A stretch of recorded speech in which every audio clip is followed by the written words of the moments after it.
Okay, this is another economic lesson I'm putting out. This is a very important lesson to learn. When I started learning about economics, and when I specifically started reading this book, Economics in One Lesson by Henry Hazlitt, this is the chapter that I turned to. This is the one that really made sense to me and made me want to learn more about economics. And this is a video essentially on what Henry Hazlitt calls in that book, bailing out Industry X, which basically, in layman's terms, could be why bailouts don't work, believe it or not, why they, many of us realize that they don't work, but this is going to just explain why bailouts don't work in any form for any industry at any time, anywhere. So, Henry Hazlitt, again, wrote a chapter called Saving Industry X, and it's a very good chapter, and it's one of his best essays he ever wrote on economics. And essentially, it starts out like this. Industry X is sick. It's dying. It has unfair competition in the country or abroad.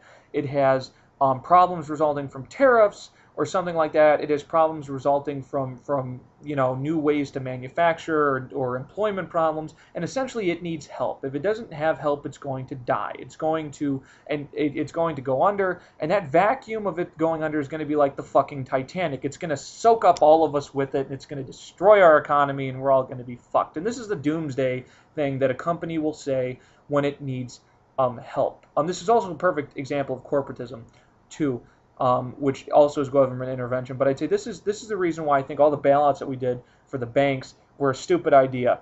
Now, to be fair, most socialists will advocate that those bailouts were bad too, and they view it as the wealthy getting help from Congress, which and it's just the wealthy being treated, which is true. These people are getting help from Congress, and they don't deserve one fucking penny of help. Though I think Congress got a pass on the entire bailout thing because their entire role in the financial crisis was basically ignored, or at least the socialists are ignoring the damage that the Federal Reserve did, and what the Misesian business cycle can explain about how this financial crisis happened. But anyway, I'm not going to talk about this in this video. I'm going to talk about bailouts. So anyway, we bailed out a lot of banks, and we also bailed out and then essentially took over car companies like GM, and they've been getting bailouts for years. But essentially, this lesson goes like this, that Industry X is sick and it needs help, and help can come in two ways, only one way of which we really do anymore. The two ways that the country used to be able to save a business was it could either it could block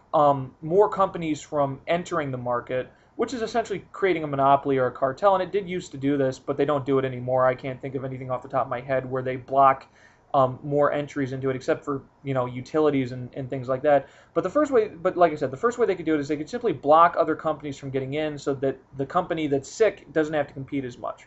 But what they usually do today, and what they did a year ago for the banks, was they subsidized it, which is they bailed it out. And this is the second way that you can help a business, and you can grant it subsidies. And we see this in many areas. We see it in agriculture, which I'll do another video on, which is where we'll pay farmers not to grow crops, which is just fucking, if it sounds hysterical to you, it is. And we'll give money to companies like GM, and we'll give them loans, or we'll just give them outright tax dollars and say we don't have to pay them back, or even taking the toxic assets from the banks and saying don't worry about them, just keep lending. That's also a bailout, because you essentially wipe the slate clean of all the bad assets they had.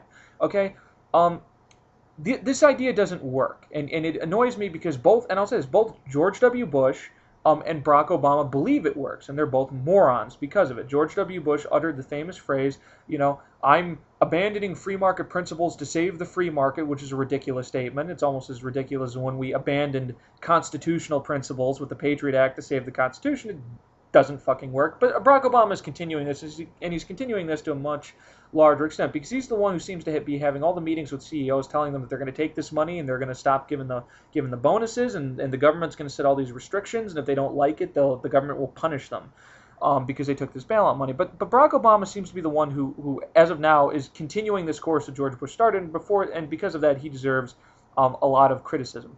Okay, but why don't bailouts work? Well, it seems pretty logical to me, but not too many people get this apparently. Bailouts don't work because you're essentially taking money from the companies that haven't failed and giving it to the companies that have failed. And that makes absolutely no sense. Why are you taking money from industries that are doing well, the companies that not every company is failing right now. Some of them are definitely doing worse, but they certainly are not going to go under or not going to go bankrupt, and they're not shedding as many jobs as the companies that are sucking. But why are you taking money from them, which essentially you are because you're going to have to raise taxes on them, capital gains or something, to pay for all these bailouts down the road? Why do you take money from them and give to the companies that did horribly, like GM, which made cars that people don't want to buy and strangled themselves by granting benefits to their union members that they knew they couldn't pay for? Okay, which were the two things that really did GM under. Question one: why are you taking money from companies that did well and giving them to the companies that did poorly? Okay, it makes absolutely no sense. And then, but that's when you get into the argument, oh, these banks are too big to fail. Are they? You know, I'm not denying that if these banks failed, it would certainly be painful. But does the government really believe that if these banks failed, that new banks wouldn't arise in their place, that new investors wouldn't pool funding to start financial institutions and to start banks in order to fill that hole? Everyone, that's ridiculous. That's like saying every time a fucking car dealership fails, there's no one can buy cars now in the town. No, a new car dealership will eventually open if the people want it, and everyone is always going to want banks, for better or for worse, and so we're always going to have banks. So this is the initial problem that you see when you bail out a company or you save Industry X. You're taking money from the companies that did well and giving it to the companies that did shitty. But most importantly, it's not just spreading the wealth around, as Barack Obama would say, and just not really helping the economy, just taking it from a good industry and giving it to a bad. You're going to have a net loss, and that's where people don't seem to understand what the net loss is. Well, think about it like this. You're taking tax dollars and you're going to give it to the banks so that the banks will continue to do business. Because the banks will continue to do business, they're going to have to continue to have people working for them. The bankers, the hedge fund managers, the accountants, all these people, the lawyers, all the people that the banks need in order to keep the banks working. They need to have employees, obviously. Well, here's the problem.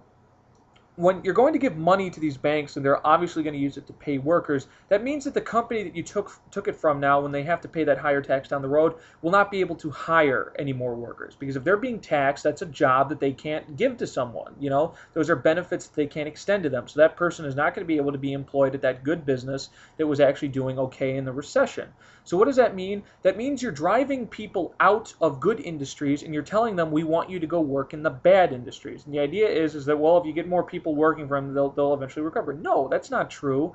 GM isn't posting a fucking profit right now. And that major bank that about a month ago, even after it received over $4 billion in bailout money, it still failed because the bank couldn't loan or the bank couldn't handle its assets, and no one wanted to go to the bank, so it fucking failed. And that was $4 billion that the taxpayers now just have to eat like a bad baseball contract because no one is going to get that money back.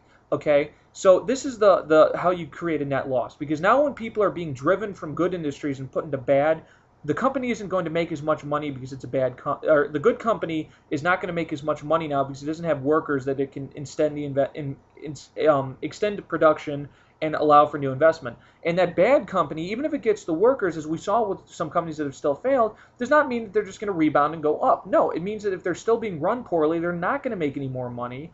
They're not going to create any new jobs. And so all you've done now is limited the wealth of the good company, brought it down to the mediocre level, which is what socialism always does.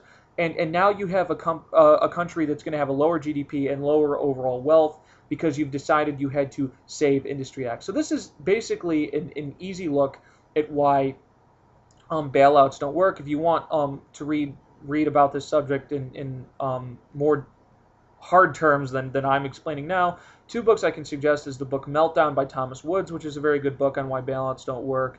And also, like I said, Economics in One Lesson is a good book too. Those are the two that I would suggest for you to start because they're not as hard to read as others. But anyway, this is why, again, this is just a lesson on why bailouts don't work and why we should never, ever save Industry X, ever. Yeah.